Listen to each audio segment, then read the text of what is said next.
রাসূল সাল্লাল্লাহু আলাইহি ওয়াসাল্লাম হাদিসের মধ্যে বলেছেন, পৃথিবীতে যখন ধ্বংস হয়ে যাবে, ধ্বংস হয়ে যাওয়ার পরে কিয়ামতের ময়দানে দাঁড়াবো, কিয়ামতের ময়দানে সূর্যটা আধা হাত দূরে চলে আসবে, আমার আপনার মাথার মধ্যে মগজগুলো টকবক টকবক টকবক করবে। এমন একটা পরিস্থিতি যখন চলে আসবে, তখন মানুষ নিজের ঈমান কোথায়, আমি জান্নাতে যাব না জাহান্নামে যাব, আমার হিসাব কি হবে, আমার হিসাব কি হবে, এমন একটা অবস্থান শুরু হয়ে যাবে। আল্লাহ রাসূল বলেন, ওয়ানাশা আশাবুন ফি ইবাদাতিল্লাহ, সেই দিন 7 শ্রেণীর মানুষকে আল্লাহ তাআলা আরশের নিচে ছায়া দান করবেন। এর মাধ্যমে একটা হলো ওয়ানাশা আশাবুন ফি ইবাদাতিল্লাহ, যেই ব্যক্তি যৌবনকালে আল্লাহ তাআলার ইবাদত করে। যৌবনকালে এমন একটা সময় আসে, রাসূল হাদিসের দ্বিতীয় 5 নম্বর প্রকারে বলেছেন, ওয়ারাজুলুন দাআতহু ইমরাতুন যাতু মানসাবিন ওয়া জামালিন, এমন একটা সময় আসে যুবকের জন্য, যুবকের কাছে একজন সুন্দরী মহিলা অথবা একটা বংশীয় মহিলা এসে বলে, আসো না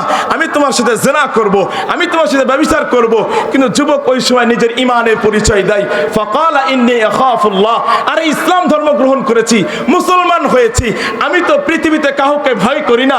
একমাত্র ভয় করি, ফাকালা ইন্নী আখাফুল্লাহ,